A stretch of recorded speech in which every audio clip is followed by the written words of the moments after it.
Live. Welcome, everybody, back to the Fandom Zone. It is the most earth-breaking, ground-shaking, but never media show money-taking, the man, the myth, the legend, the most electrifying YouTuber in YouTube entertainment today, Mr. General Zod. Welcome to the channel. And tonight, I can't wait. We got some startling revelations, a big blockbuster story provided by Mr. General Zod's father over here. So we're going to get all into that.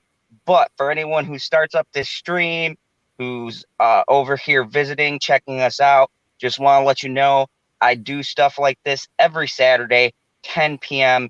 Central Time. Also, I got a great late night show on Fridays where it's a little bit less serious, more of our comedic stuff. And if you're coming in here and you're new, you're probably wondering, why are you called the Fandom Zone? Why are you called General Zod? Well, we are here about exposing bullshit that the media puts out and about getting to the truth of things, whether it be in a comedic manner or whether it be serious or me just ranting. We cover all sorts of stuff and we don't put a bias or a spin on it. So if you like our content, hit the like button. If you enjoy hearing us talk, subscribe, share us around, go ahead and push to Twitter, tweet us out, all that good stuff. You can find me on Twitter at General Zod. It's Fandom Zone. You can also find Mr. Pop Culture PB. He cleverly put his little at thing there at Pop Culture PB. He talks about other media stuff too. That's what we cover here. But thank you for joining us. Let's get down to it. Tonight, I am going to do a I'd say a part two to something that we started a while ago, where we talked about things exposing the WWE. And look, before I get some people who may like WWE going, hey, why are you trashing this industry and stuff like that? I'm a WWE fan. Mr. Pop Culture PB is a WWE fan. We've all followed WWE for years. This isn't about the wrestlers. This isn't about the entertainment portion of it. You got no issues. This is about the corporate side of things. This is about uh, the people who have been victimized so the industry could get ahead. And this is about people's whose lives have been destroyed. And this isn't limited to just saying, oh, uh, these people you don't know. We're talking wrestlers. We're talking different managers and people who've come and gone. And we're talking about people who have worked for the WWE, people who were kids at the time, people whose lives were never the same. And I think that it needs to be exposed and it needs to be said. So we're here to lay down the facts and tell you truth. This isn't conjunction. This isn't something we're pulling out of midair. We've got the proof all down on paper, and we're going to bring it out and show it to you. So before we get started, we have Pop Culture PB over here, and we have Big Lee. Lee, tell us a little bit about yourself and why this is so important to you before we dive into this article. What prompted you to kind of take on this crusade against the WWE? Well, it's not really a crusade because I like it's like you said. I'm not a fan like a lot of people, but I respect them, and I'm not trying to hurt them or have them lose business because that would make people unemployed. But the fact of the matter is that you have a string of people that were molested back in 1992 and beyond that, and before that. A matter of fact, the picture on the front of the YouTube cover here is a picture of Mel Phillips with a bunch of kids in 1975. He was a grown man, and there in the picture you can see him holding a bottle of liquor with a bunch of young kids in a motel room, which in itself is pretty disgusting. Well, anyway, it's and David Bixenspan did this story. He's a writer, but he's an independent writer, and he wrote the story, and it was bought by Business Insider, which has 10 to 15 million readers. And the stories are pretty much a blockbuster story, and it talks about, this story was more of an attack piece on Donald Trump, and as you know, I'm a supporter of Donald Trump. But as we said, we are not taking anybody's side. We're going to give the facts of stories, and it doesn't matter whether it's Donald Trump. It doesn't matter who. We're just going to tell exactly what's going on. This stuff all happened before anybody even knew who Donald Trump was. This happened back in the 80s, early 80s, with Linda McMahon and Vince McMahon when they ran, and they still do run the WWE. At that time, it was known as the WWF. And basically, it starts off here. The WWE co-founder, Linda McMahon, who has raised more than $100 million for Trump, once hired a suspected child molester. An insider investigator reports. She hired him, and they knew what he was doing, and he worked for the company for several years. And that's pretty much, where we can get started on that. And as you know, my brother and your uncle, Lee's uncle, was one of the people that filed a lawsuit. It was his lawsuit, a matter of fact, or his threat of a lawsuit, that almost brought the company down in 1992. And unfortunately, it did not. And they pretty much got away with it. But this gentleman, David Bixenspan, went back in time and found a lot of evidence and put it all together in a super story. And he puts a lot of things in this story that nobody's written. And for the last 3 years, him and I have been talking about back and forth. And we want, I've given him some stuff, but to be fair to David, he's done most of the work. Now, let me just stop you there because I want to highlight something, because you're going to have a lot of people who will come on and they'll say, okay, this happened in the 90s. How is this now being brought up? Why is it relevant in 2020? What is and not to put it callously, but it's how people think. What is the big deal now? Because the 90s were back in the day. Why do we care about this? Well, you could say the same. Well, you could say the same thing about Harvey Weinstein. You could say the same thing about what happened at Penn State. You could say the same thing that has happened with the dude that just hung himself. You could say that about Epstein, and you could say that about Bill Cosby. A lot of their crimes and stuff they did happened back in the 80s and 90s. But the difference with this crime is this was worse. This is children. This was a corporation that was letting 13, 14-year-old kids work for them and be paid while they're setting up the ring. And they were being used as sex toys pretty much. Mel Phillips, we'll go over the story and talk about that.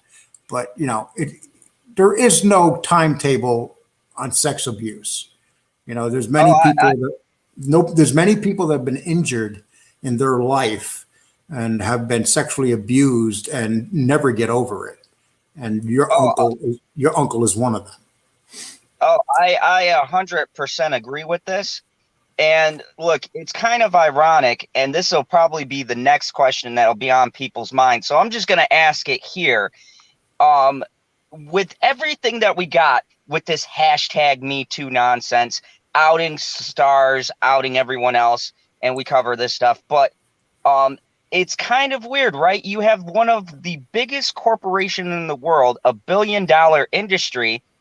The next question that I imagine people would ask would be like, how could you have Harvey Weinstein, Epstein, all of these other people being outed, but the WWE has been so low key? This has not been on anybody's radar. Why hasn't the media touched this? If they're going after these predators left and right, why are we now, a little channel here on YouTube, seem to be the only people that are even covering this? And for that matter, how is this guy the only one who has even written anything about this? Where's the Times? Where's the Post? Where's these big heavy hitters in the media covering this? Well, that's what the problem is with this. Is people know that wrestling is fake, and when they think about this, they kind of think of this as like a fake story because the culture of wrestling is fake. So, it's a storyline. So a lot of people will say, oh, is this a storyline or something? And at the same time, they were going after Vince McMahon for steroids. And Vince, you know, I met Vince McMahon, and I know Vince McMahon. I sat with him for 2 days during a negotiation. And let me tell you something, Vince McMahon did not care in 1992 when they were going after him for steroids, because steroids wasn't going to bring down his company. But he did care about the charges of these kids being molested by Terry Garvin, who your brother said that, you know, your uncle said that when he was 16, he lost his job because he wouldn't have sex with Terry Garvin. And Terry Garvin offered him cocaine. He refused to take it. And then when he was 19, he went back to work and said, okay, I'll give it another shot. And the same thing happened to him again. Terry Garvin came after him and wanted to have sex with him. It's the story is inside of this. And also, I got a manuscript that I wrote. 70 pages in the manuscript is based on the scandal from 1992. And as you know, what they did is they used, at that time in 1992, I had a criminal warrant out for my arrest. They used that against me. But what they didn't realize, they had me arrested for the warrant. They had my best friend turn me in, and they had, and they also used your uncle to also turn me in. But what they didn't realize is 3 days before they arrested me, I paid the restitution. So I went to jail for a couple of days, even though I was looking at state time, and they let me out and dropped everything because at that time they realized that I had paid the restitution. So it backfired on them. And a lot of bad things happened since then. And it's been nonstop. It's like I told this reporter, David Bixenspan, I said, you know, now that you wrote this story, they're going to be coming after you. They're going to be watching you. They're, you know, because now you are their enemy because you printed this story. This is so crazy because it's a very powerful, influential thing. And from what we talked about, if you guys didn't see the first interview, I do have it on my channel under Fandom Zone News in the playlist. But if you didn't see it, we talked about how there were other big companies, big papers, and they didn't want to touch it after they started researching and stuff. There were a lot of, you were saying there were a lot of other people who were talking about pursuing it, and then all of a sudden they just dropped the investigations and it just went away. And it sounds like as if they were paid off or maybe even threatened from exposing some of the stuff. What I'm going to do is I'm going to start reading some of this story to kind of give people an idea of what was going on. And is that good with you? You want me to start with that? Yeah, jump right into this. So before you dive into this, where is this article? What site is it on? And who's the writer and all that? Okay, the writer is his name is David Bixenspan, and if you go look for David online, he's done a lot of writing about wrestling and other serious stories. I mean, not just one thing, and he's always done quite a few. So, and also, it was done by Business Insider, which is a major online site, and they have 10 to 15 million viewers or people that read their stuff at one time. And so I'm just going to get off. And basically what this says, Trump supporters work to, the key players in this is Linda McMahon, who served as Trump's cabinet as head of small business administration before stepping down to cheer America First. That's a key pro-Trump super PAC. In the 2020 cycle, America First has raised $128 million toward Trump's behalf. Before she took leadership role in Trump World, McMahon ran an entertainment behemoth, World Wrestling Entertainment, formerly known as Titan Sports, and World Wrestling Federation with her husband, Vince McMahon. The accused child molester was Mel Phillips, a ring announcer who worked behind the scenes running the crew and put wrestling rings itself together. His public downfall was chronicled in a tabloid press in the 1990s. The word tabloid press is wrong. The story was called Sex, Lies, and the WWF, and it was in the New York Post. The New York Post is not a tabloid. The New York Post has been around. It's the oldest paper in America. It's been around since the 1700s. His downfall was chronicled in the tabloid, but less well known are the lengths of which McMahon went to co-opt the young wrestling fans who accused Phillips. Co-opt means buy him, pay him off. And at least one high-ranking WWE official of sexual abuse and the cavalier attitudes the McMahons took toward the accusations that the workers used wrestling to lure, groom, and sexually abuse young boys. In a statement, a spokesman for First Action did not address claims of Linda McMahon, ignored the allegations. The lawyer's name is Jerry McDivitt. What he said was, and this is kind of weird, this statement, America First Action nor Linda McMahon have any idea what you are talking about regarding child sexual abuse claims made against the President Trump. Well, I don't even know why that's there. This makes no sense. Okay, I'm going to ignore that part. That's just the president protecting himself. In a statement, WWE attorney Jerry McDivitt said the only persons implicated were not senior officials, nor were any of them abused, such as rape, sodomy, etc. Instead, a young former WWE employee claimed Mel Phillips had a foot fetish and played with his feet. He also described the allegations that McMahon were aware of the accusations against Phillips while continuing to pay him as a ring announcer as outlandish and classic libel. Jerry McDivitt's full of shit. He's lying, and Jerry McDivitt sees this. I want you to know, Jerry, you are a liar. Okay, and I'm going to tell you how I know Jerry's a liar. First of all, the claim said that the boys rubbed their feet against Mel's crotch. And for some reason, Jerry in this statement is basically saying that if a 13 or 14-year-old boy has his feet rubbed against a man's crotch, it's not considered a sexual crime. So that's basically what he's saying. And if that itself is pretty demented. And he also said that the allegations that the McMahons were aware of the accusations against Phillips while continuing to pay him is outlandish and classic libel. Yes, I was there. I was at Titan Towers with Vince McMahon. He fired Pat Patterson, Terry Garvin, and Mel Phillips as soon as the story came out. They all got fired. And Pat Patterson came back. Huh? That's pretty suspicious. Yes. I said that. Well, they all got fired, and two of them never came back. And he says that none of the people accused were senior officials. Pat Patterson was the head of was the top booker and his right-hand man. Terry Garvin worked for Pat Patterson. He was a lifelong friend, childhood friend of Pat Patterson's, and they both worked for the corporation.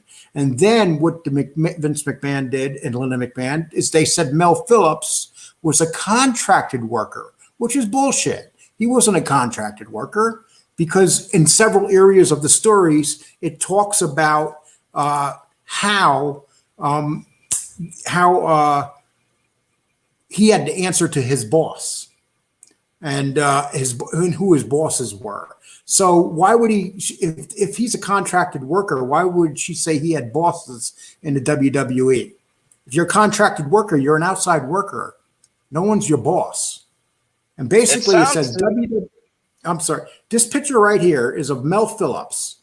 Here he's in a motel room in 1975. It's at a wrestling fans convention in Boston. He's holding a bottle of liquor in his hand. And these boys around him are 14, 15 years old. So here's a grown man with a bottle of liquor in a room at a wrestling convention with boys. And on top of that, it's a black man with white boys. So what are you saying? And whether it's a white man with black boys, do you think that no one's going to notice that? I'll give you a matter of fact. I spoke to Tom Cole, and he told me that one time he was driving in a car with Mel Phillips and two other kids, and the state trooper pulled him over in New Hampshire. And the state trooper got out and asked each kid what they were doing in the car with this man, because As soon as they ran his name, the state trooper became very suspicious why this man was driving with these three kids. And they kept them on the side of the road for about an hour and a half, and eventually they let the kids get back in the car and leave with Mel. So right there, a lot of people knew what was going on. I'll give you an example: Jesse the Body Ventura, and this was in Tom's deposition. Now everybody knows who Jesse the Body Ventura is. Am I correct? Oh yeah, The former governor of Minnesota. He's all about asking questions. Jesse Ventura went up to my brother Tom and said to him, "What are you doing around this Mel Phillips? He's creepy. Don't go around him with kids." And Jesse Ventura didn't like him at all. I talked to Bruno Sammartino, who was a world champion, and Bruno told me that everybody knew that Mel wasn't right with these kids. And so that's where a lot of these stories just do not fit or make sense. And so I'm just going to read you this other part right out. Linda McMahon, the former administration official, now runs Trump's biggest PAC, presides over sexual abuse scandal in the 1990s, an insider investigation found. In 1992, WWE, the wrestling behemoth that McMahon co-founded with her husband, Vince, faced allegation that a ring announcer sexually abused teen boys who helped him set up matches. Several boys said the announcer, Mel Phillips, repeatedly rubbed their feet against his crotch in incidents going back to 1986. But as we know, it was a lot longer than 1986. I mean, just look at the picture of Mel. And here's the caveat. In the depositions, it came out that Mel filmed when he was doing this with the boys. He filmed it, and his whole film library has disappeared. See, when he died in 2012, he stopped paying on his. He had his stuff put in a storage unit, and all his stuff was found in the storage unit because Mel stopped paying on it, and a lot of this stuff showed up at wrestling shows that Mel had, but the videotapes just disappeared. Nobody knows where they are, but these videotapes has him doing this with these boys. An attorney for WWE told Insider that the accusations against Phillips about foot fetish and did not include anything approximating conventional forms of sexual abuse. So check this out. You have a grown man, an attorney, that is saying that a man playing with children's feet that he does not know, children who he has found in the streets, or he always went after kids from broken families like your uncle. And so he doesn't consider that a sexual crime, this lawyer. That's how demented they are. And he described claims that McMahon knew about these accusations while continuing to work with Phillips as outlandish and classic libel. We already got into that part. He's lying. So I'm going to go past the Trump part because it really has, that's just another part of the story that they were doing. It's more of a go bash Trump thing. I'm not really into that. What Trump is guilty of is having people that were not very good at researching backgrounds. Okay, so a review of hundreds of pages of court records, Freedom of Information Act request, and more than a half a dozen interviews indicates while the McMahons publicly expressed shock and concern over the abuse allegations, they actually tolerated them for many years. Once the scandal broke, they paid off one of Phillips' accusers in an apparent effort to bring him into fold, only to fire him and withdraw his support after the glare of the spotlight had faded. That person is your uncle. During the negotiations, he wanted his job back, and what they did is they gave him his job back with back pay. They gave him $55,000. They gave me $20,000. A matter of fact, I was up at Titan Towers, and they wanted me to go home, and they would send me a check or something. I said, no. I said, you'll give me the money right now. They gave me $10,000 out of petty cash. The following morning, they took me to the bank. took another $10,000 out of the bank and gave that to me. So I had $20,000. Wow. Okay. And in a statement, WWE attorney Jerry McDivitt said the only person implicated were not senior officials, but as I explained to you, they were senior officials. They were Pat Patterson, who got fired and hired back. And in my book, in my manuscript, and in Tom's lawsuit, when he took depositions, he described how continuously Pat Patterson would harass workers, grab their asses, stare at their crotches, and it was a very hostile, sexually charged place. I mean, so if you were there, you were continuously under sexual harassment. So he also described the allegations that the McMahons were aware of accusations against Phillips while continuing to pay him, outlandish and classic libel. Okay, PB, let me ask you a question. You like wrestling? I love wrestling. It's wonderful. Okay, let me ask you this question. Can you picture a guy like Vince McMahon not knowing for 10 years that a black guy that was running around his building with a bunch of white kids, he didn't know nothing about? Can you even find that feasible?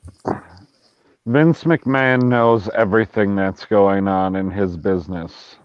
That's right. You said it exactly right. He has ears on the wall. He knows everything. He has rats, snitches. That's how he runs his empire. He's got ears in the wall. He's got sensors in the floor. He knows where everybody is. He knows where everybody's going. He has total control. Now, PB, would you find it strange that he's letting this man run around with all these little boys? I would find it very strange. It would almost make me wonder what this guy, has on him that he allows it to happen. Now, another reason, McMahon fired this guy one time because he said he was getting upset of him always being with these boys. But then a couple months later, he hired him back. That's quite suspicious. Had to meet those affirmative action quotas. Yeah, it was. This is back in the 1980s. It was a whole different time. And, just tell you about something about Mel Phillips. Mel Phillips was a very educated man. He was in the movie Rocky III. He was the gentleman playing the organ. There was one scene in the movie where there was in Philadelphia, because Mel spent a lot of time in the Philadelphia area. And he was in that movie playing that organ. That was Mel Phillips. So If you see Rocky III, just look for the black gentleman playing the organ.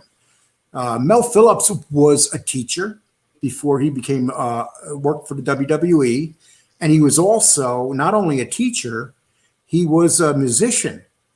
That, those organs are very hard to play. The ones with the big pipes and stuff. Only a few people in the world can play those things.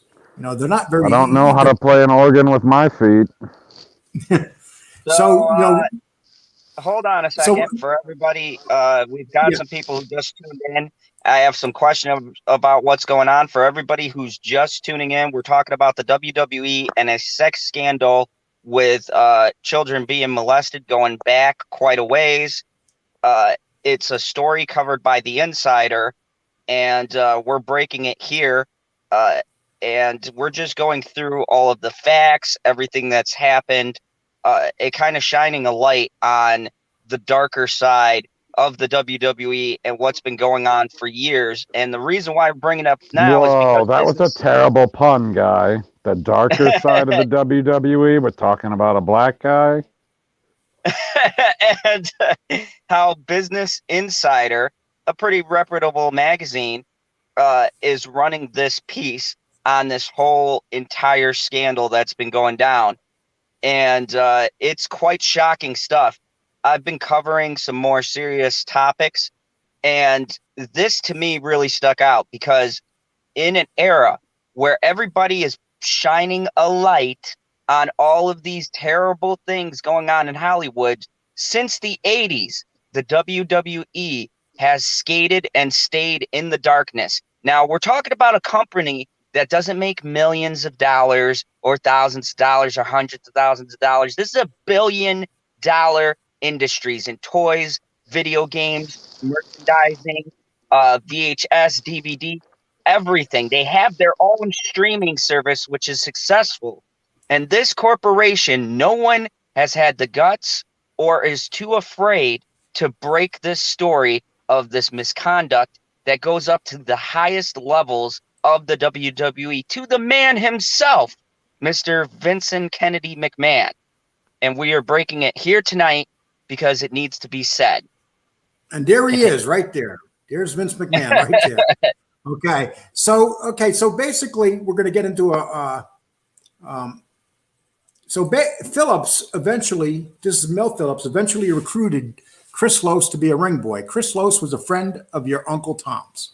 A former friend of Phillips who requested anonymity over concern for privacy of the victims, but whose identity is known to the insider, also said he witnessed similar behavior on 2 separate occasions. When teenagers asked Phillips whether wrestling was fake, the friend said Phillips would respond by asking them to take off their shoes so he could wrench their toes while asking them, "Does this feel fake?" That's pretty sick if you ask. Okay. Yeah, because you see lots of toe holds in wrestling. The friend added that Phillips videotaped one of the 2 incidences and later played it for their mutual friends. So this confirms that there's videotapes made of this stuff. So now, wait a second. They not only filmed this, they not only had these young boys doing disgusting, just indecent acts, but there were other people that were involved in this whole thing. There's other people watching this. Yes, lots of people. Lots of people. Jesus Christ. A friend of Lose who accompanied him to the wrestling trips also sat for an interview with Tom Cole's lawyer. And Tom Cole, just so you know, is General Zod or Lee Cole, my son. That's his uncle. Whoa. Don't dox me. Okay. Saying the boy sometimes roamed with Phillips and he would engage them in horse playing while rubbing their bodies against his crotch. Okay. So now we're going from toes to body. Okay. So we're entering Joe Biden's zone here. Okay. When he was wrestling with us, grabbing our toes, he would put us in between his legs up near his groin area, the friend said in 1992 interview. Just our whole body so that we couldn't move around. The friend said Phillips showed them videotapes of teen wrestling in his backyard and spoke about a nationwide network of friends he liked to wrestle with. So this is a grown man telling a bunch of boys that he had a network of them that he liked to wrestle with. That's nice. Yeah. And so Cole, this is your Uncle Tom. Cole revealed an accusation against another WW employee, Terry Joel. His wrestling name was Terry Garvin. He was actually a pretty popular wrestler. Then he was the vice president of operation, who was Phillips' supervisor. Remember I told you that they claimed that Phillips was a contract worker? So why here are they saying that Terry Garvin was Phillips' supervisor? He wouldn't be his supervisor if he was a contracted worker. The draft complaint accuses Garvin of harassing Tom twice, first when the boy was 16 and then again when he was 19, by asking Cole to engage in immediate sexual activity with him. 7 years later in 1999, Tom Cole told the newsletter Wrestling Perspective that Garvin had invited him over to his house to talk about coming assignments. He goes and turns on the TV and a porno comes on. I was like, what the is this guy doing? Cole said. He's like, has your girlfriend sucked your D like that? I was like, what? He's like, let me suck your D like that. Cole said he rebuffed the advances and reported. Now, what this story leaves out is that night, Tom Cole rebuffed his advances. Terry Garvin would not take him back to Titan Towers. So it was a snowstorm, and Tom had to sleep outside in the back of a van because he was afraid to go back in the house with Terry. Okay, and the following day, Tom went back to the warehouse and started painting, and Mel Phillips showed up while he was painting the ring and fired him, saying that that was on Garvin's orders. Terry Garvin eventually died in 1998. In the 1993 deposition, Cole described his treatment by Phillips and Garvin as devastating. I felt like my life was destroyed, because of all my life I ever wanted to do, work for wrestling and stuff.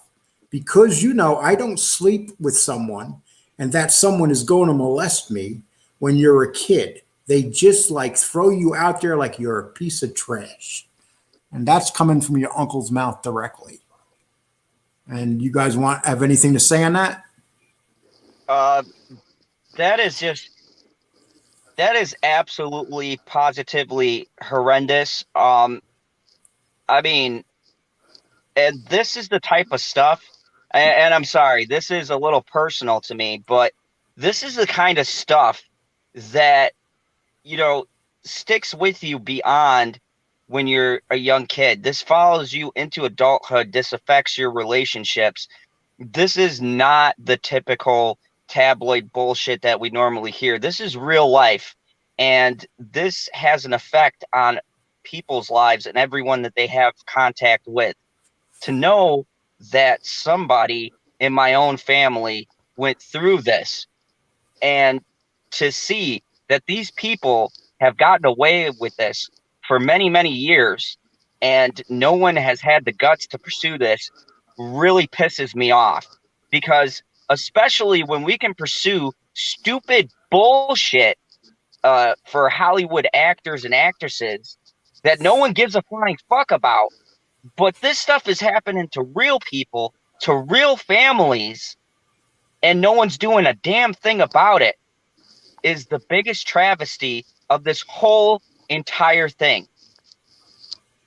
Yes. And, let me move on here. A peculiar and unnatural relationship with kids is this part. The allegations Philip was routinely molesting kids on McMahon's watch was devastating. Compounding this devastation is evidence suggesting that both Vince and Linda McMahon suspected the abuse was happening, but did nothing to stop it and failed to report it to the police. If they, in all reality, if they were surprised by this and stuff, they would have called the cops and said, look, we have a child molester working here. Please come get him. But they didn't. They kept them on. They kept them on for a decade. This is the thing that mystifies me. Clearly, by what Vince has done by getting rid of this guy, he didn't condone these actions. But then again, turns around and rehires him. Makes me think that the guy had something over him. Okay, but with that being said, how can you in good conscience later come out and not even bite the bullet and say, use a bullshit excuse like, hey, we didn't know, or something like that? They try to cheat it. Well, their twisted, sick lawyers try to turn it against the people making the claims and act like this is a normal thing. Guys, this is not a normal thing. I feel like your problem is, you said, how can they come out in good conscience? You have to have a conscience first. Yeah. And Lee just mentioned about who are they going to turn this on? We're going to get to the part of who they turned it on. Okay.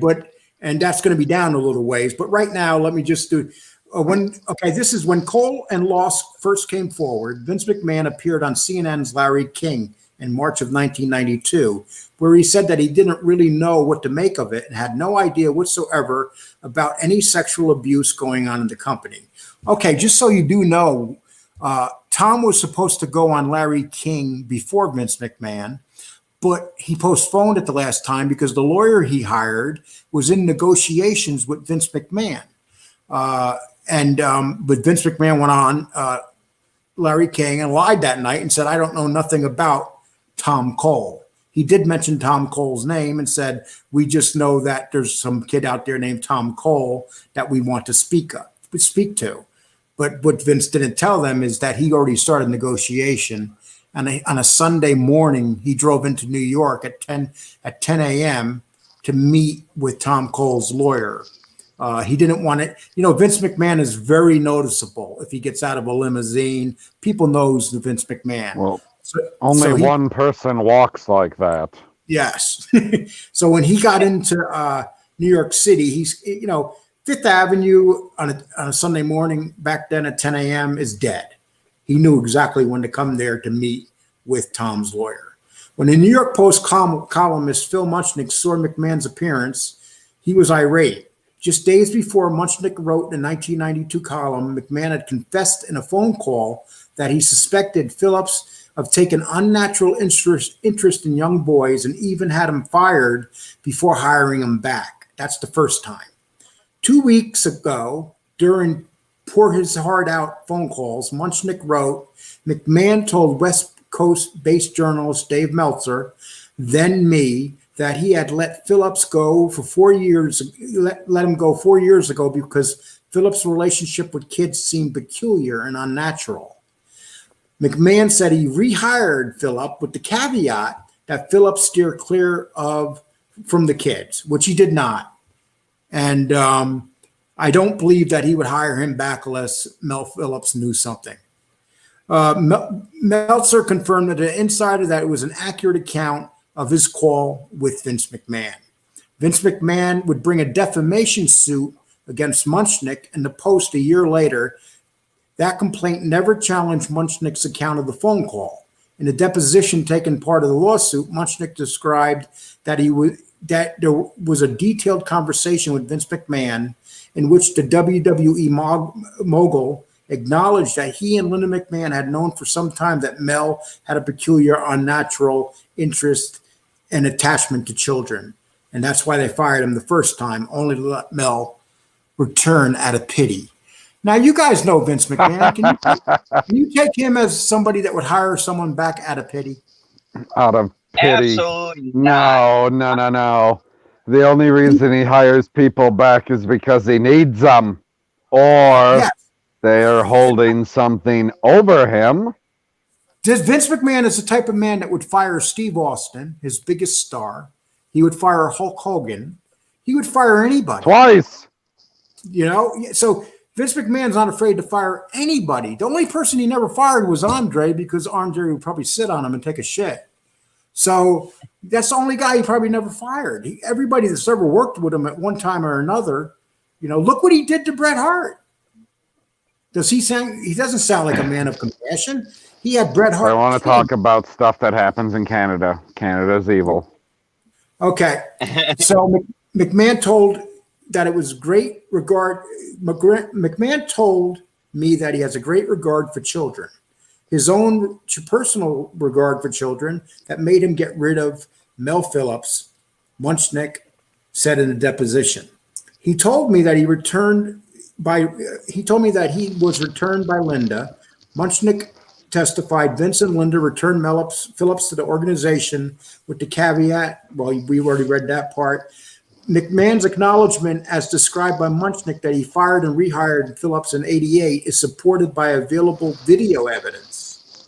Phillips disappeared from the Post on a syndicated Wrestling Challenge TV show in March of 1988 taping, but reemerged for a live broadcast 6 weeks later at Boston Garden. The WWE never publicly acknowledged his absence at the time. Phillips' former friend, who spoke with Insider, added that Phillips never mentioned the 1988 firing until the McMahons dismissed him again in 1992, and that's when Tom was suing them. Phillips argued that the fact that McMahons had rehired him so quickly in 1988 was evidence of his innocence, and a former friend said. So basically, when they hired him back, Mel went and told everybody, "See, I'm innocent." That's why he hired me back so fast. Here's the thing before you continue that mystifies me. And it's a thing commonly done in companies. And it's something I haven't heard throughout any of these articles and stuff that we covered. When you have stuff like this, where someone is suspected of anything, and it could be something crazy like this abuse thing, or stealing, or drinking too much water, right? They hold an internal investigation. But nowhere in here did I even hear them say, that, yeah, we had an investigation, we had our people look into it, and they cleared mail. Nothing.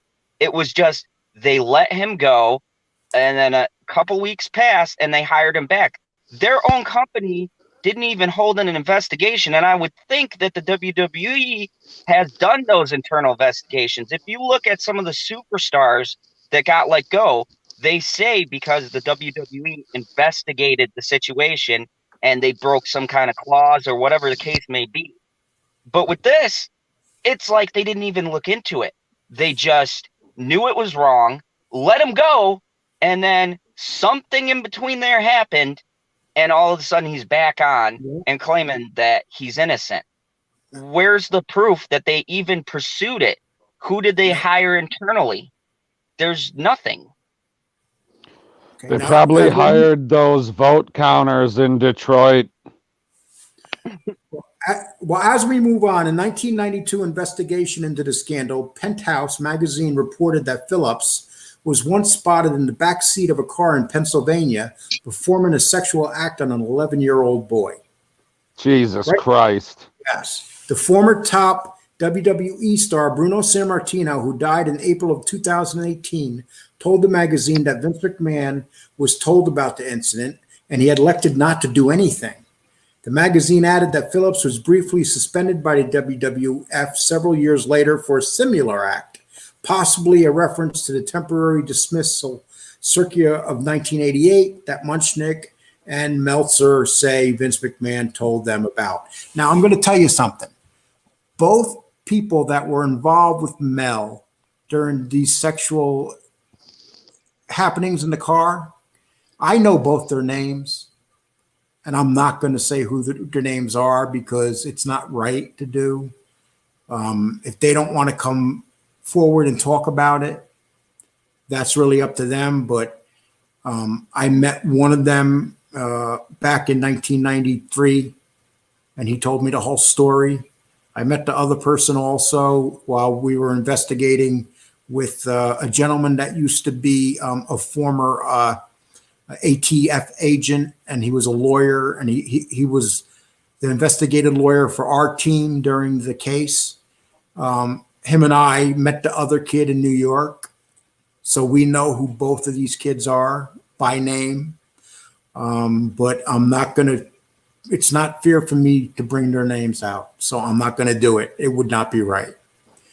There is no public evidence that anyone ever reported Phillips to the state or local law enforcement. The Miami Herald cited sources close to the investigation, reported that the scandal broke in 1992, that the WWE was under investigation by the federal government on allegations of sexual abuse of minors and the illegal transportation of minors across state lines. So the illegal transportation of minors across state lines for sexual purposes, or even to have them work illegally, is a violation of the Mann Act.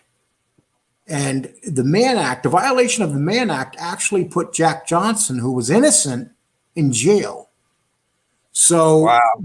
the FBI could have entered this case and got him on federal crimes for the Mann Act. But that would have brought down the whole empire, including Vince McMahon.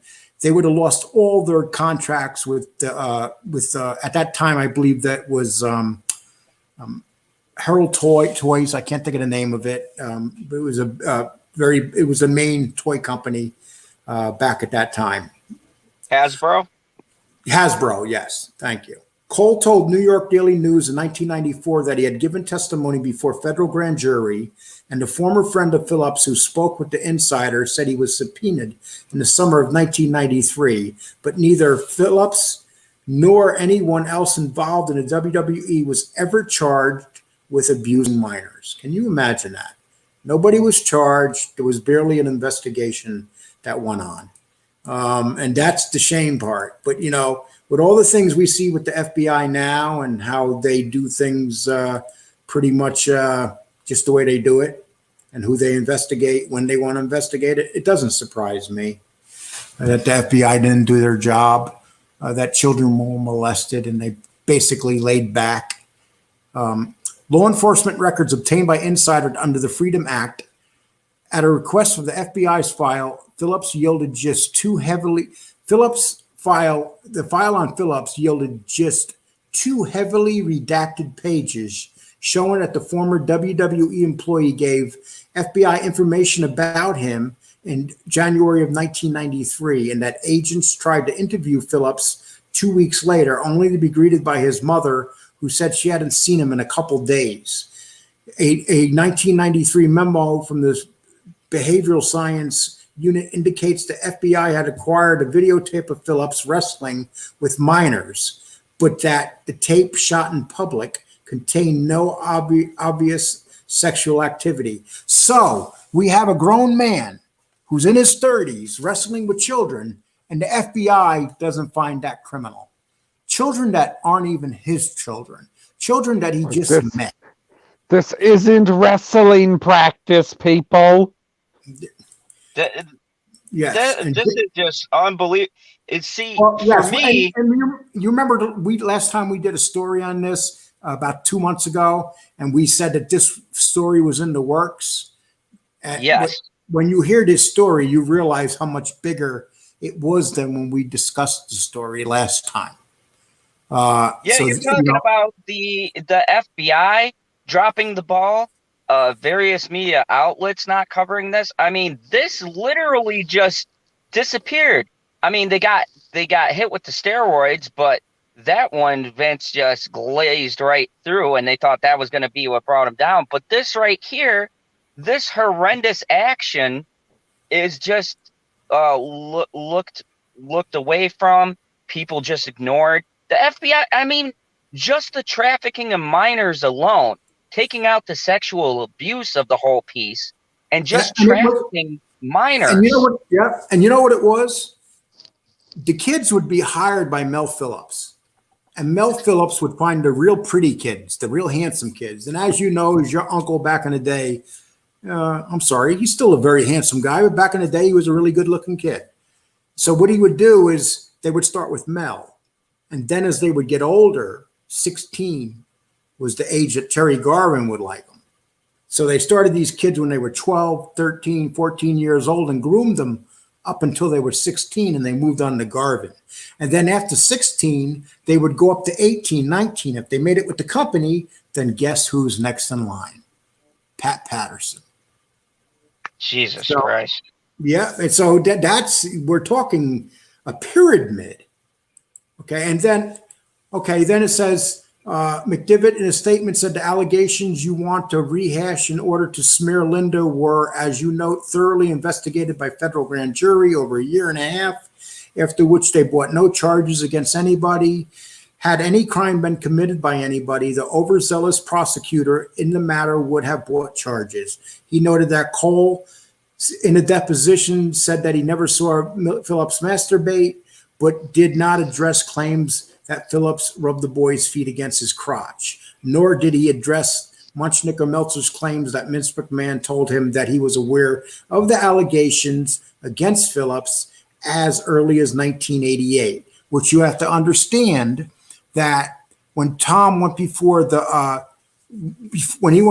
grand jury, he was back to work for the WWE, and he wanted to keep his job. And he thought that they pretty much had him convinced that they were looking out for the best interest of him and the children, and they were taking care of everything. A year later, what they did is they asked Tom to go back to college without a high school diploma, and they made him sign a piece of paper that said if he dropped out of college or failed his classes, they could fire him. And Tom, being a young kid, signed the paper. And when he dropped out of college, they fired him. And he didn't drop out of college. He just couldn't do the work because he was a young kid without a high school diploma. They basically hustled him. These were grown people, professional lawyers. They knew how to deal with people and they wanted to get rid of Tom. And that's as for the defamation case against Muchnick and the Post, the parties settled in 1994 without any money changing hands. Neither the Post nor Muchnick admitted any error. In the days after Loos and Cole came forward, media pressure began to mount on the McMahons and their company, both in New York newspapers and tabloids. Whether the stories have been blown up or your mainstream levels, something will never be known, though, because it was cut off at the knees by the settlement, a copy of which Insider obtained of Muchnick's archive between Cole and McMahon's. They brought him into the fold, agreed to pay him $55,000. They don't talk about the $20,000 they gave me. They gave me $20,000 to go away, which I did not. And they offered him a tryout as ring announcer. They never offered him a tryout as a ring announcer. He never got to work a show. That's a lie, too. Chris Loos, he was involved with Tom. He was Tom's good friend.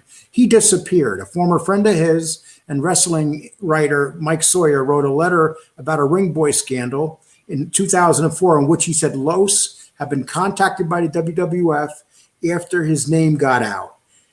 He went up for a visit and came back to Niagara Falls, a totally changed kid, the letter continued. He never said another word. He took a job at an AM radio station in Grand Island and never talked about the business to me or anyone else. Loos did not respond to an email from Insider seeking comment, so it's obvious what happened to Chris Loos. You know, what do you think happened? I mean, I think he had to be paid off some way. Exactly. Before the settlement, Cole sat in a series of interviews for Now It Can Be Told. That was with Geraldo Rivera. I set up that interview. And I took Tom down to New York, and that was the beginning of the end for us. Everything went in the wrong direction, but I was at that interview too. And I have some stuff from that interview also that I will be talking about, in part because Cole moved for a temporary restraining order to prevent the broadcast while his attorney negotiated with the McMahons. He swore in a supporting affidavit that the interview included graphic description of sexual abuse I sustained between 13 and 19, most of it between 13 and 16, that left me emotionally scarred. And, you know, that's the part because they want Geraldo Rivera was really pissed because he did this show. You can find it on the internet. And he was really pissed and mentioned Tom by name and said that that he couldn't show Tom's face or talk about what Tom said because of Tom's lawyer filing an injunction that Vince McMahon asked Tom's lawyer to do and even paid him for. As the media intention testified, a panel discussion on Phil Donahue's namesake. Well, let's see. My lawyer kept walking. Okay, this is what happened during the negotiations. I was supposed to go that morning to the negotiations with your Uncle Tom. They called me right before them and asked me to stay at the motel because the lawyer knew that I had a felony on my record and didn't want me to show up. They actually didn't want me to show up because they knew what they were planning on doing with Tom. And he says, my lawyer kept walking out of the room and leaving. So Tom's lawyer was walking out of the room during a negotiation and leaving Tom in the room for 15 to 20 minutes at a time with Vince McMahon and his wife alone. What kind of lawyer walks out of the room and leaves their client in the room with a person like Vince McMahon alone? Oh, I mean, clearly they did that just so that they can, make their own little deal, get inside of his head. They didn't want, the lawyer to be involved, and the lawyer knew that as long as he was going out of the room or whatever else, should something, tip his way, or should they come to some sort of agreement on his own, then he couldn't be seen as influencing the discussions, right? So he just walks out of the room and leaves. And what we found out is the lawyer that we hired was speaking to Jerry McDivitt, the lawyer for the WWF, home to home, and they didn't even let Tom or me know. They didn't call us up at the hotel and say, look, the lawyer, Tom's lawyer didn't call up and say, look, I'm in negotiations right now with Jerry McDivitt, and we're doing it over the phone, And because when the negotiations started the next day, the first thing that Tom's lawyer said to Jerry McDivitt is, "We want $750,000." And then Vince McMahon stood up and said, "If you back me up in the corner, I'll come fight you right out of that corner." He goes, so Vince McMahon was prepared to fight. And so what I would have done at that time, if I was the lawyer, I would have said to Vince McMahon, "Okay, go fight. We have a stack. We had a stack of about 20 shows on the lawyer's desk. People calling up that wanted Tom on national TV the following day. And instead of the lawyer using that as a tool, he basically sat down and just surrendered to Vince McMahon and let Vince McMahon take over." According to Cole, the McMahons immediately tried to milk his return for public relations value. Vince McMahon agreed to appear on Donahue. And then, "I stayed at the Sheraton in Stamford the whole week," Cole said in 1999. McMahon said to me, "She was like, 'We're going to send you a car and take you shopping. I'm going to spend $5,000 on you to get clothes and whatever you need and blah, blah, blah.' So I went and did that. Then she said, I guess the next day I remembered coming in the phone call from her, and she said, 'Listen, Tom, there's a show coming up tomorrow. Phil Donahue. I would be honored. I can't believe this shit now when I look back at it. If you were there,' I was like, 'Sure, no problem.'" That's described wrong because Tom was with me actually at that time. And Tom let Vince McMahon know that I was in the picture. So Vince McMahon said, "Make sure that you bring your brother Lee with you." Flanked by Linda McMahon and her friend, WWE performer Miss Elizabeth. And Miss Elizabeth showed up in the limousine with Vince McMahon. Vince McMahon was in one limousine with Tom. And in a separate limousine was Miss Elizabeth with Linda McMahon. According to Cole, the plan was, if his name came up, Vince would point him out and then announce a settlement in dramatic televised gesture. But Phil Donahue didn't even mention Cole, and Vince McMahon never got to trumpet the moment. Okay, so the opportunity of a lifetime. Cole didn't last long on the road as a proper WWE ring member, in part because a surprising number of fans recognized him from media coverage of his accusations against Phillips and catcalled him. Basically, when Tom was working, fans would make fun of him. They would just laugh at him and say, "Oh, you were raped," and all that stuff, or call him a faggot. They were just the fans were saying horrible things to him. The Department of Justice and federal grand jury were both investigating WWE, and Cole alleged that McMahons were using him to gain insight into the investigation. The WWF at the same time wanted me to share information with them about what the government was asking, and I did, he said in 1999. But everything I went before the government, I was at the point where it was driving me nuts. I said to Linda, "I don't want to share any more information. I can't handle this anymore. I just want to work. I don't want to be bothered with all this stuff. I don't want to tell you anything anymore." She got really pissed and she started deteriorating. I knew I probably wasn't going to be there much longer. Okay, then let me get to the next part that I think is... just give me 1 second if you want to ask me any questions. First, I want to address the chat. Hey, Jeffrey Turner. Hey, Gary North. Hey, GP. Welcome, guys. We're just talking about the WWE. By the way, we got 12 people watching. If you are liking this or finding it insightful, pass it along. Retweet it. This is important stuff we're doing tonight. A little bit more serious. If you're not liking it, pass it along. I don't care. Yeah. Retweet us. But anyways, we're just covering this story with the WWE. And as I've been stating through the night, in this new Me Too era, the people who have been grossly doing this stuff, and I had GP ask, well, isn't this hard to prove? Yes, this is hard to prove, but I have a family member who went through this, this isn't just stuff that is pulled out of thin air. He went on talk shows. This was being investigated, and the documents and stuff are all here. This written by the Business Insider. There's stuff they have that were documents of all this stuff going down. You can see from the media the investigations that were being recorded at the time. This really happened, and they really swept this under the rug.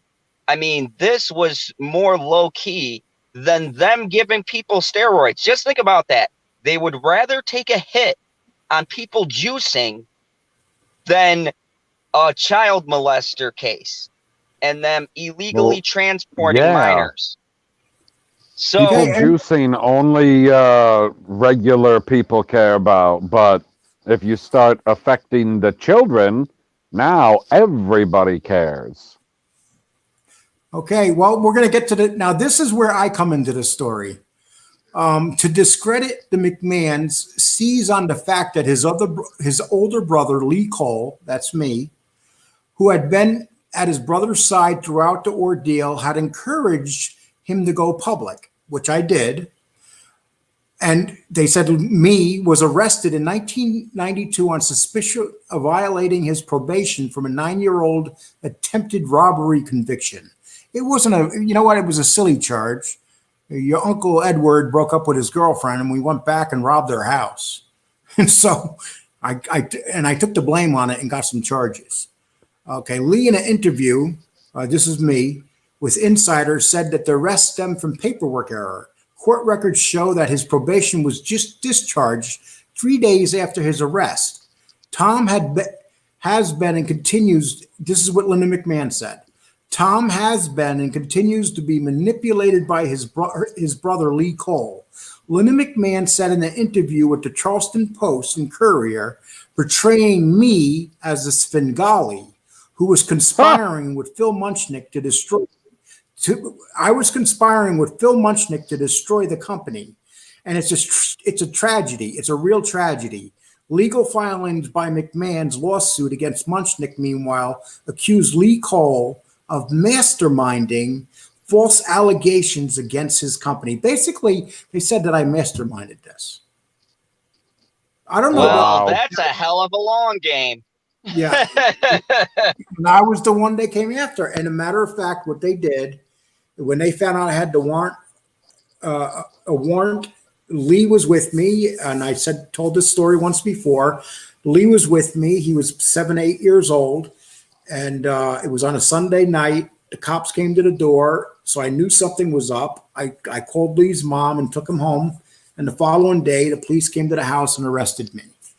And so Vince McMahon and Jerry McDivitt, the lawyer, they basically figured that they got me out of the way.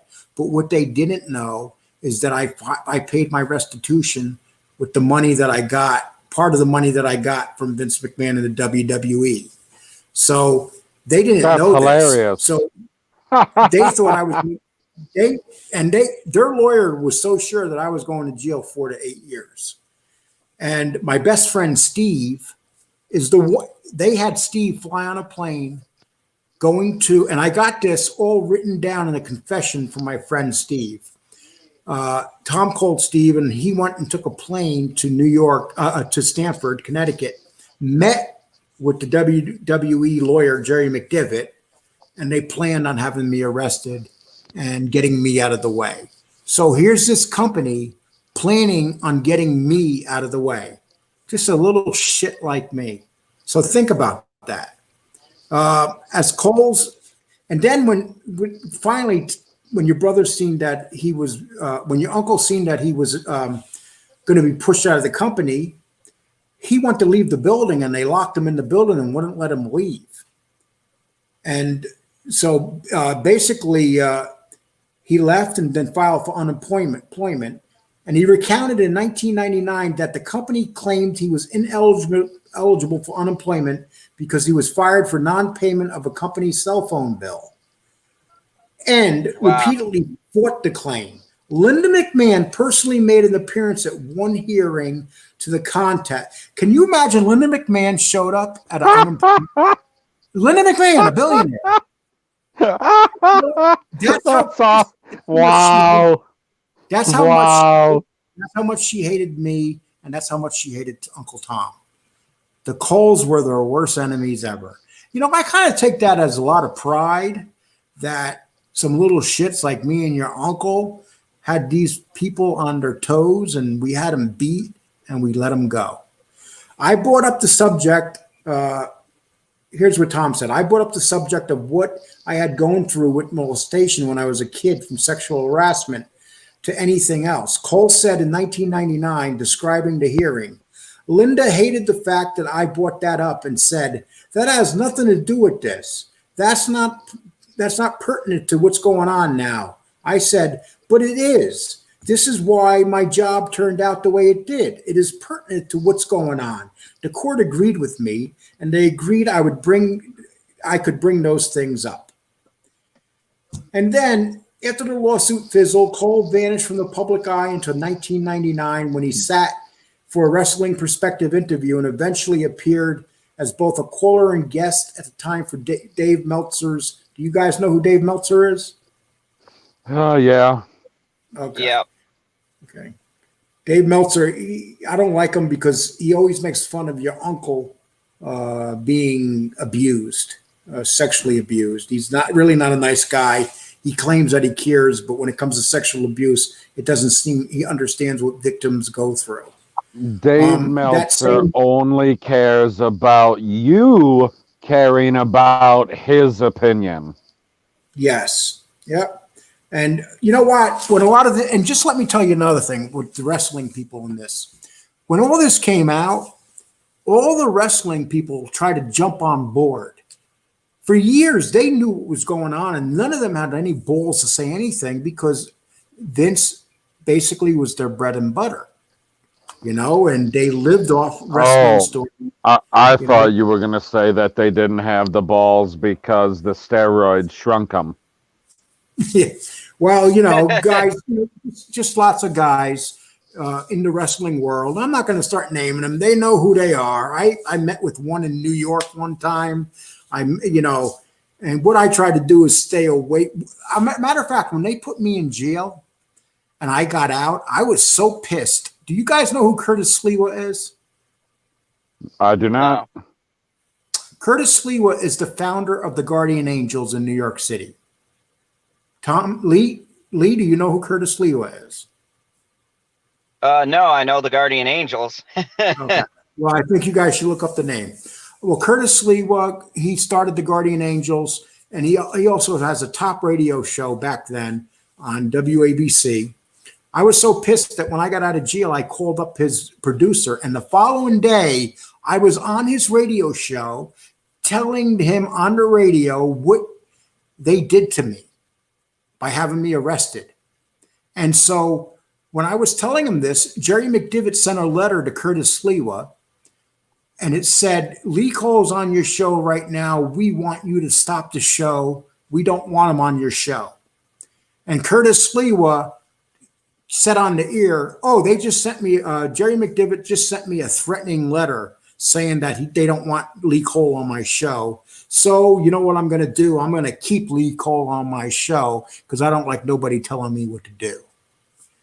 So he basically told Jerry McDivitt to go fuck yourself. Okay. According to the complaint, the allegations largely tracked claims of Phillips' other accusers from 1986 to 1987. Phillips rubbed boys' genitals. This all started coming out, and asked him to play a game in which he rubbed the plaintiff's feet, toes against his crotch, all while their announcer would pull the plaintiff's toes apart and until the plaintiff screamed.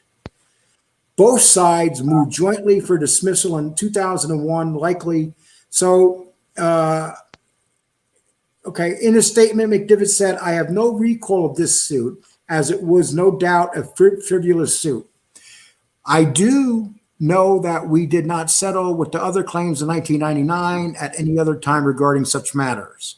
The simple truth is, despite all the publicity of the 1990s, the existence through the federal investigation, Tom Cole, and to a much lesser degree, Chris Lose, were the only people who made foot fetish claims against the WWE. Now, that's a lie.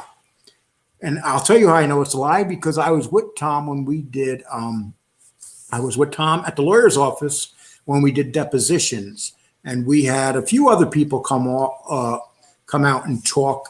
And I know their names, and I'm not going to say their names because I'm not going to embarrass them. And right now I could be here. I can mention 5 or 6 names that nobody knows of very easily. But I'm not going to do that because these people are grown men now. They may not want this in their life. But I can guarantee people, anybody that watches this, that he's lying. There's kids out there that had their feet played with. Now, if Jerry McDivitt wants to challenge me to name these people, I'll call these people and get permission, and I'll bring them on with him live. And if I'm wrong, Jerry McDivitt can call me a liar. But I'm not wrong, and I'm more than glad to do this. The docket for the 1999 case, which was filed in U.S. District Court in Massachusetts, shows that McDivitt sought and received permission to appear as an attorney for the WWE in a case in March of 2000. The WWE's answer to the complaint, which stated the company lacked sufficient knowledge or information to form belief as to truth. The abuse allegations therefore denied them. Listed McDivitt as counsel for the company. A motion to dismiss the case filed by the WWE in April 2000 bears McDivitt's signature. Reached by Insider, the plaintiff declined to comment, citing a confidentiality agreement. I know who the plaintiff is. I know his name. I know all about the settlement.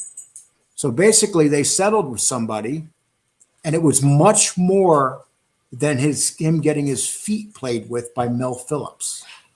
So that is something that I choose not to mention that person's name either.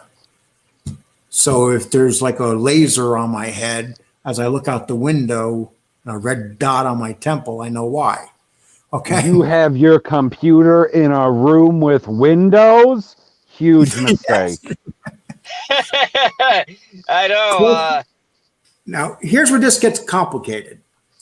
Cole stayed out of the public eye to 2010 when Linda McMahon sent out the first of 2 unsuccessful Senate campaigns in Connecticut. Reporters from Politico, they wrote a story in 2010, called Cole, who hung up on them. That's Tom Cole. Tom Cole then reached out to McDivitt, who forwarded Politico an email statement from Tom Cole. I could truly say without hesitation, I'm thankful of how Linda has handled my situation. He even added, I'm sending a check to Linda's campaign fund this evening. She is, after all, my favorite type of politician, physically sound. As a lifelong Republican, I hope she wins. Now, people will say, well, why did Tom do that? You know why Tom did that? Because he's a sexual abuse victim. He just wanted everything to go away. He didn't want to talk about this anymore. So he figured the simplest thing to do would say, leave me alone. I'm fine with Linda McMahon now. And basically that's what happened. And Tom regrets doing that. I can tell you that much right now. It's not like it was a payoff or any money exchanged hands. The ring boy scandal quickly faded from the view of controversies roiled in the wrestling world as death toll, rampant steroid and pill abuse rose from the mid-1990s to the late. Munchnick became incredulous of how McMahon's wrestling empire, with its hype and bombast and day-glow violence, managed to escape accountability that was visited on more traditional sports. After all, what's a dead wrestler or two, he wrote sarcastically, addressing the questions of why government bodies like Congress would investigate baseball steroid culture, but not wrestling's, or 20 or 80. He's talking about the amount of wrestlers that have died since 1990. Because nobody cares about the records from wrestling. People care about the home run record. Yes. They're only pro wrestlers. It's not as if they're real people. In other words, Jesus Christ. well, no, but What actually, the fuck? no, it's the truth. What Munchnick is trying to say is people don't look at them as people. They look at them as No, I characters. get it. No, I get it. They're just characters on TV. Yeah, just like Tom and the sexual abuse scandal became part of wrestling. It became a story. So people are like, is this a storyline? You know, Right. Is it a story or a storyline? this general disregard of what might have been massive news stories may explain why McMahon's never addressed the fact that two reporters say Vince admitted on the record that he essentially bungled the Mel Phillips situation. CEOs of massive companies don't usually tell reporters they were suspicious of an employee's unnatural interest in children and that they fired the man only to quickly rehire him if he pledged to stay away from the kids. But perhaps because he's wrestling promoter, not only did the larger press not pick up the story, but even reporters who were covering the Ring Boy scandal didn't pursue it aggressively.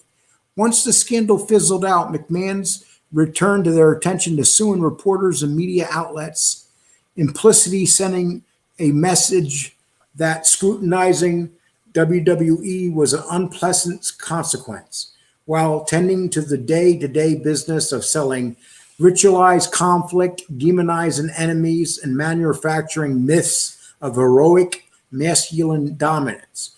It is the playbook others have used to some effect. So basically, with that end of the story, what they're saying is that Vince McMahon has so much money now that if anybody threatens him, he'll just take them to court and sue them until they have no more money to fight. You know, it's like suing Walmart. It's like suing Amazon. You cannot. Yeah, Vince McMahon doesn't pay for lawyers in this way that we would pay for lawyers. He has them on retainer and is paying them no matter what. So if he's got to use them, might as well use them. Yep. And, you know, unfortunately, that's part of what the problem is. And what you're going to see happen now is with this story, what I've noticed is it hasn't had a lot of pickup by the major networks. You know, they're still not picking up. They're too busy. They're too busy attacking the president and covering all this other stupid bullshit and leaning in towards their leftist politics and pretending like they care about the issues and equality and Me Too and all this other bullshit that they spin every day. But real life stuff that's happening, they don't care about. They don't want to pick it up. They don't want to pursue it. The new media, first off, quite frankly, is lazy, quoting Reddit and Twitter and things like that as legitimate sources. And secondly, you know, when a story gets to where there's a fight involved, these new little snowflake media fairies don't want to pick that stuff up. They don't want to pick a fight with Vince. The moment he even bats an eye towards their direction, they would run and hide underneath their bed because the new media is a bunch of pansies. This isn't like the old days with the Post and all of them. And if you guys have ever seen that movie Spotlight, when they went after the Catholic Church and all of that stuff, you don't got hard-nosed media heavy hitters like that anymore. No one gives a shit. No one puts in the legwork. And the sad part is that there is victims going back to the 80s for this shit. This story right here should be the biggest thing to come out. A, because Donald Trump's in it. No matter what it's about, someone should have picked it up on that alone. And then B, it involves kids. We're not talking about adults, even though that isn't right. But we're not talking about adults. We're talking about children being misused and being sexually and mentally tortured and having their whole course of their life altered families having the course of their lives change, or kids coming from broken homes who are never the same. But no one has the guts to pick it up because they don't want to put in the work for it. And it's sad because we'll hear for the next 4 years all this other stupid bullshit, but we're not going to cover something real and legitimate. You know, you want to talk about taking down corporations and you guys are these crusaders, then why aren't you talking about this? Why aren't you talking about one of the biggest corporations in the world? And make no mistake, people, the WWE is one of the biggest corporations in the world. They're $1 billion industry. They are corporate giants, okay? They're up there with Disney and Apple and all of them, okay?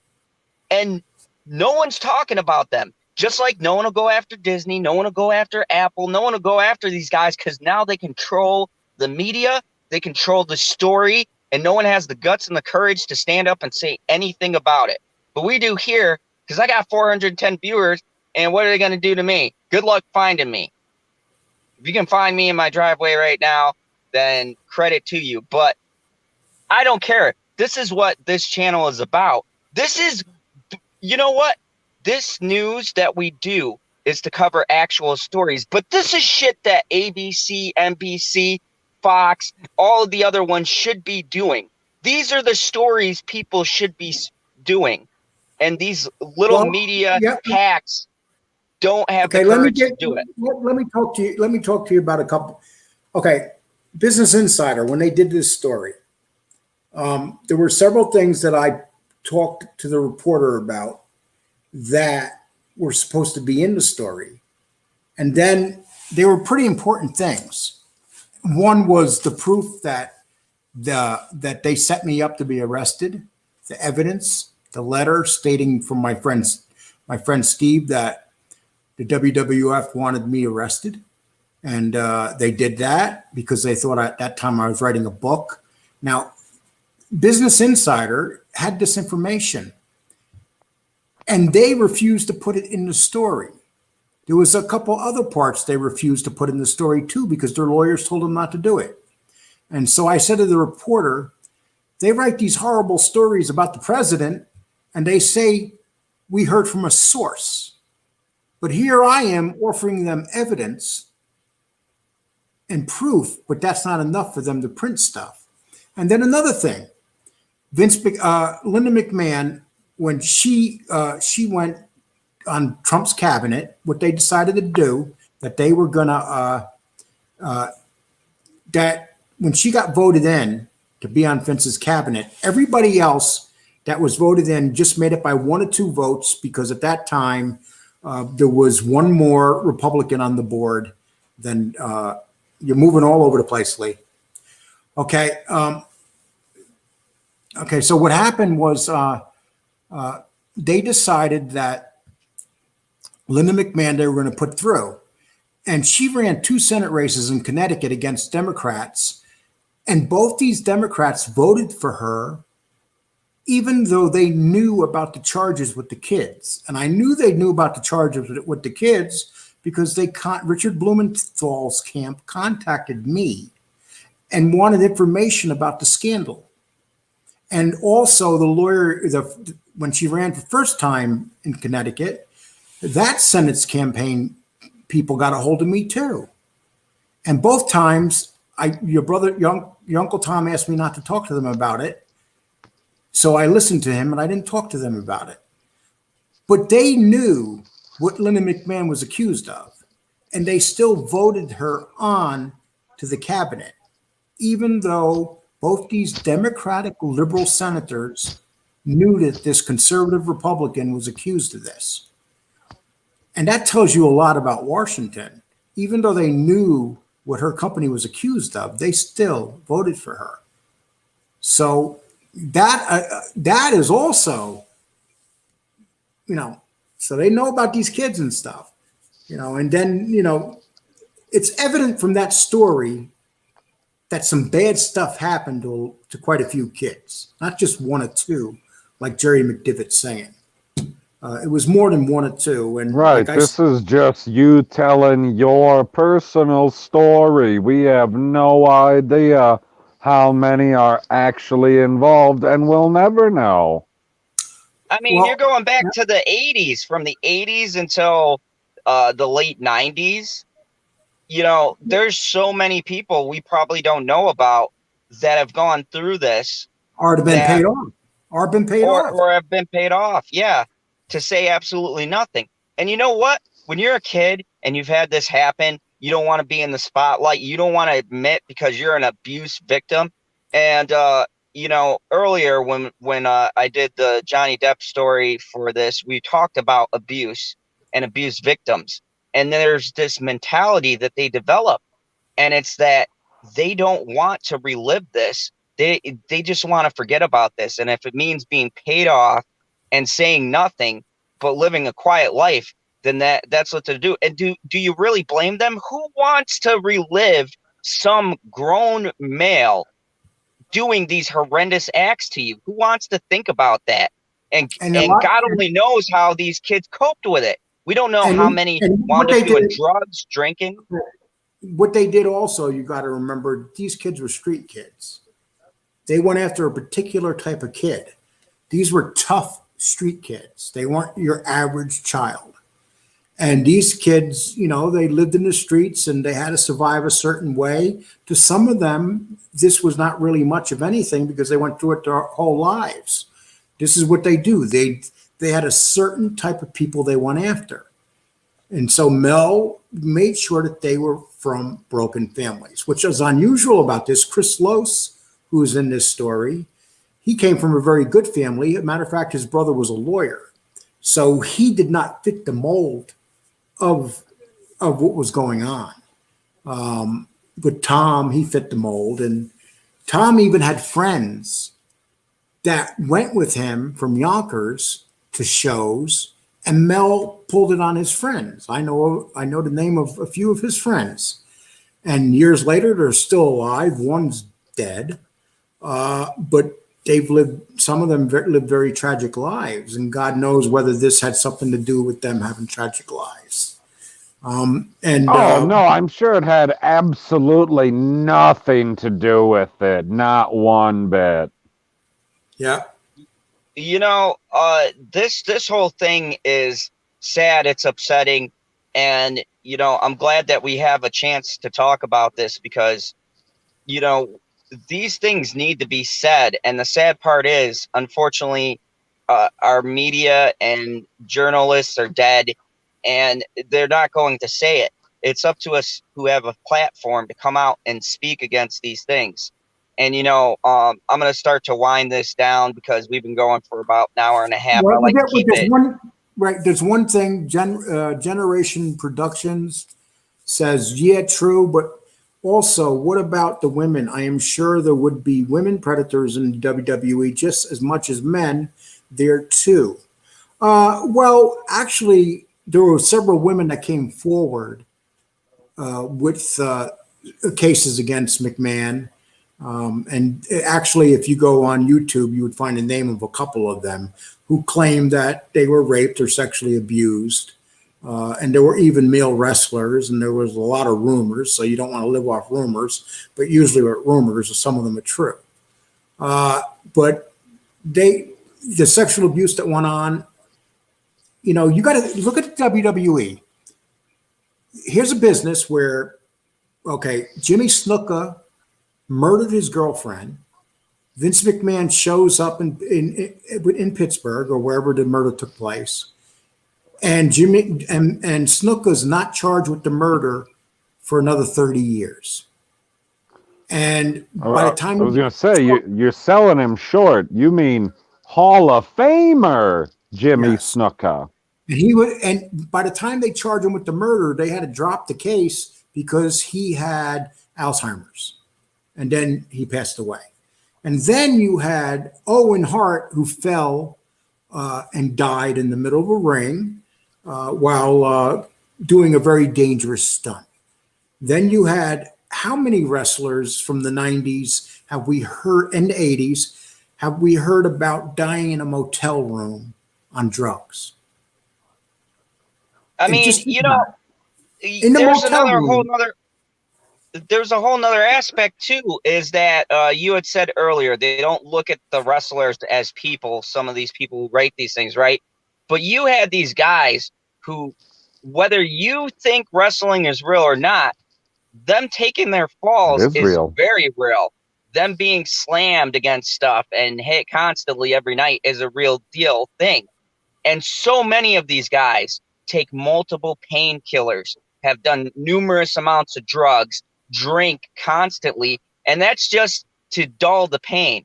And how does that saying go? They do it 365 days a week. You know, they have that thing that flashes for the WWE, right? The wrestler schedule. And these guys very rarely take a break. You know, they do a Hell in a Cell or they do a cage match. They get slammed around, cut open, and they come back that following Monday to do a Monday Night Raw. Just think about that schedule. There's one of my favorite wrestlers, Paige, 20 years old. She got her neck.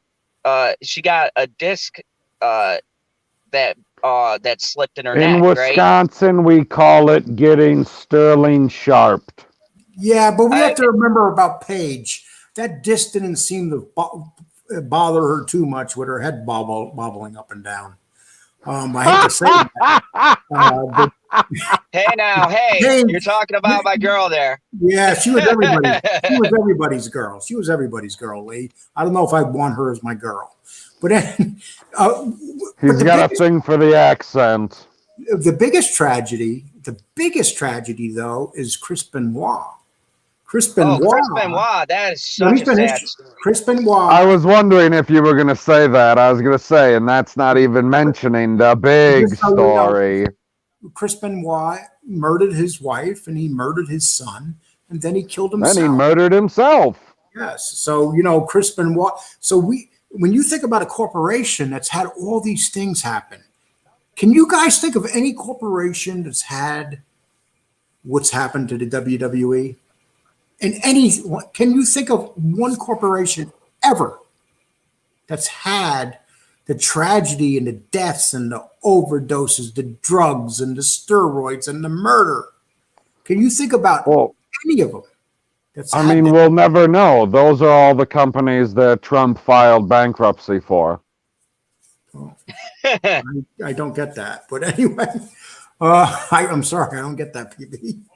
It's just some light political humor. That's all. Yeah, but you can't compare his companies to what we're talking about. But we'll get No, I agree. I can't think of any company off the that was top of just my a bad head, time at to use least that big, that. that's still around, It's a bad time that's to use. had that many tragedies happening on almost a revolving door scale where it's okay, we finally got over the last one and something else happens. Yeah, and then you'd have people just die. And the sad part is when you have 35-year-old wrestlers and they find them dead because their heart exploded between cocaine and pain pills and steroids. You got to remember when McMahon went on trial, there was no doubt that he was guilty of the steroids. They just couldn't prove enough of the case, even though they proved some of the case. I mean, they literally had shipments being sent to wrestlers' houses and even coming to Titan Towers with steroids. And then Vince McMahon, if you look back when Vince McMahon started in the 70s, he was a skinny, tall guy. Now look at him. He's an old man with these unbelievable muscles. So when your boss is doing it, you got to do it or you don't stay there. And Vince Oh McMahon yeah, Vince I McMahon always had a disagreement with his father. His father, Vince McMahon Sr., believed that people like the little guy to be the champion. And Vince said to his father, no, people want the big hero. And Vince was right. And he proved that with Hulk Hogan. He took Hulk oh, Hogan. Everybody said, no way that people's going to buy Hulk Hogan as a hero because he's too big and he's too strong. So he is like the anti-hero. But he proved everybody wrong. And for the next 10 years, Hulk Hogan was the biggest name ever in wrestling and probably He's still is. still the biggest name ever. If you ask a regular person on the street, they're like, name a wrestler. That's the name you get. So Yep. this corporation has had everything wrong with it. So many things happens. They've gotten away with it forever, and they're going to continue to get away from it until a matter of fact, you have this guy. Who's the Chinese guy that ran for the Democratic nomination this year? Oh, you talking about, gosh, I can't remember his first name, but I know his last name is Yang. Yang. Yep. Now, this guy Yang has a hard on right now for the UFC. He wants to go after them. What do you mean, go after them? He For what? wants to go after them. He wants the fighters to make more money and all that shit. Okay. Oh, my God. He wants Yeah, everybody to make more money. But here, Andrew Yang, why don't you investigate the WWE about everything that's happened there? If you want to show balls, investigate the WWE. Forget, he's probably going to be big in the Biden administration. So if he wants to go after companies and take their money, the hell with the UFC. The UFC is a great company. Go after and find out what's going on in the WWE, why the wrestlers are dying so young, how much money are they making, why did Chris Benoit murder, why did Jimmy Snooker murdered, why was a guy murdered in the King Kong Brody, I think his name was murdered in the showers. And, King Kong Bundy? Yeah, King Kong Bundy. No, not King Kong Bundy. Brody was his name. He was murdered in a shower by a wrestler in Puerto Rico, and the wrestler was never arrested.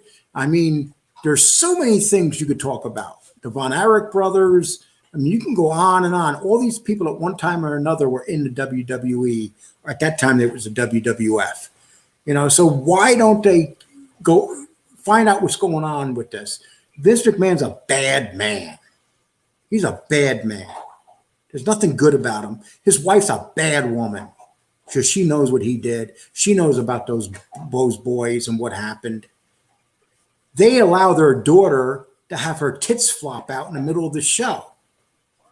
They never stop. they allow the son. Dude, you're putting it mildly. They had the Undertaker crucify her.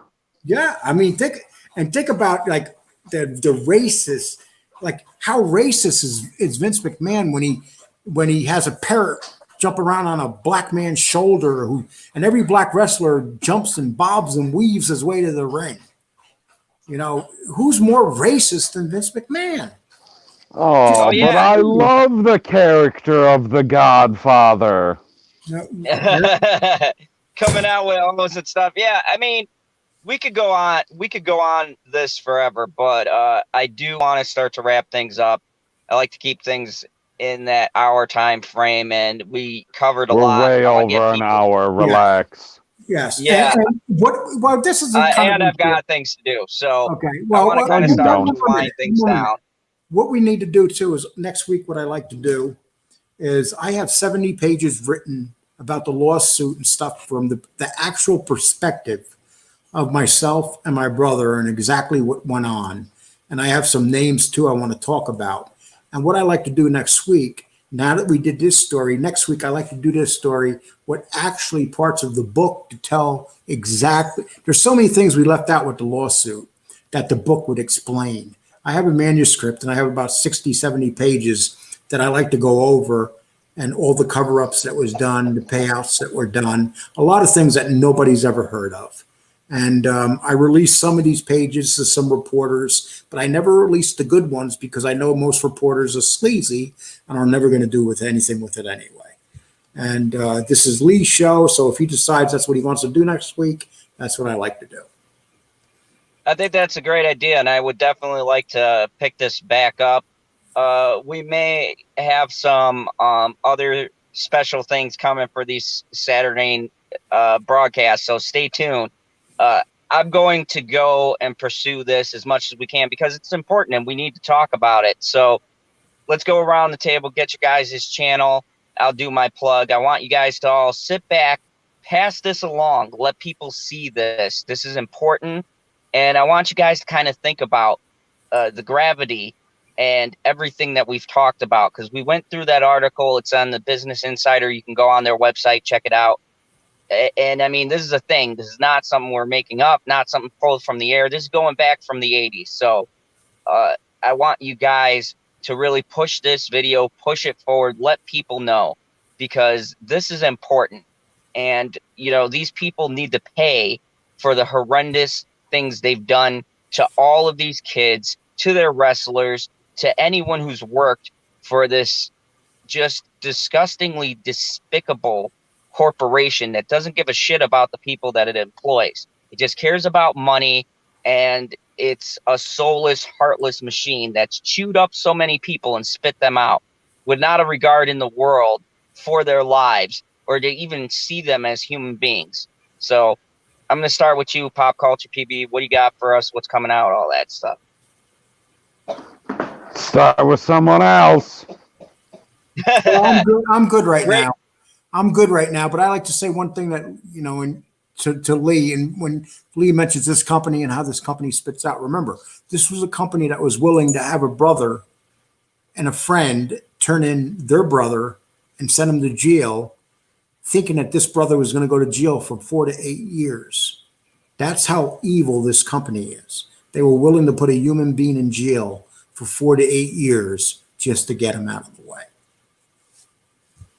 It's disgusting. It is disgusting. And we're going to cover more of this. We're going to get in depth. I'm definitely liking going over those pages next week and keep on exposing more of this this just disgusting, despicable behavior and bringing it to light so that people have a good understanding and they know what's going on. And, you know, that's all I got here. If you guys like this, hit that like. If you're new or if you popped in and out and you're seeing this on the replay, hit that subscribe button, retweet us, get this guy up to 500. I want to get this thing out to a mass audience. I want people to know the stuff that we talk about because it's important. This segment is very important to getting real facts and information out to you people. This is the station. This is the YouTube channel you can turn to where we will give you non-biased opinions and just facts that you guys can choose for yourself what you choose to believe. I'm not going to force your opinion. I'm going to give you what we got, and you guys make up your own decision. You know, And Lee will never again talk about Brie Larson. Oh no, it's gonna happen. I got a couple of videos. You're a fucking liar. I got some new stuff that came up about Brie. Hey, I'll announce those videos later. Lemon Pie. Can you read what Lemon Pie said at the very bottom there?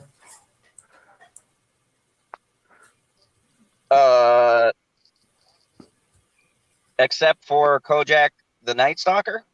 Kolchak the Night Stalker, one of my favorite shows ever. Lemon Pie. Now I know that you're a little bit older. That show was awesome. That show was like my favorite show. I would sit down with my parents and watch it on a little tiny black and white TV, The Night Stalker. And every week he would go after a new monster. It was a phenomenal show. Thank you, Lemon Pie, for bringing up some of the past. My son doesn't know me that stuff because he watches this retarded stuff on TV now. I'm so glad that you asked him to read that because I knew for a fact he was not going to be able to read that word. Which one? Kolchak? Yeah. Yeah, that was the guy's name. Kolchak was his name. It was made McGinnis was, I believe, it was the actor. Lemon Pie watches reruns. I don't blame you. That was a great show. I used to watch that show, and I would be so stoned on marijuana that I would be like, huh? Whoa. Okay, we're not trying to get demonetized over here. He was drinking Kool-Aid. Anyways. You can't get demonetized when you're not monetized. Yeah. Also, this is America. Yeah, they're going to go, oh, you can't get monetized because this guy said something about marijuana. No. You haven't been doing YouTube. Are you kidding me? He says something about it one time. How many times have you had perp on this channel? How many times have you talked about Brie Larson's flat ass? Unbelievable. Well, I have threatened her life several times. No, don't say that. That's bad. Don't even kid like that. See? No. He'll say stuff Oh, like so that, that's but right. don't say that you got high 20, 30 years ago. Yeah. Yeah, man. They be getting 20 or removing 30 people for years. that. Anyways, I wish it was 20 or 30 years ago. I wish it was 20 years ago. Okay, guys, you take care. I'm all going right, to watch something good on TV. And for all people that right. haven't, there's a great show on TV called Kingdom that people have to watch. It's about M&A. It's just a great show. It's on Netflix, and the show is so good. It ended in 2017. The show is so good that they're talking about making a new season for 2021. Oh wow. Yeah, they Yep. probably will. That's a Netflix machine. Yep. They they, You guys they take make care. it. See ya. Anyways, thank you everybody for joining us. We've had a blast.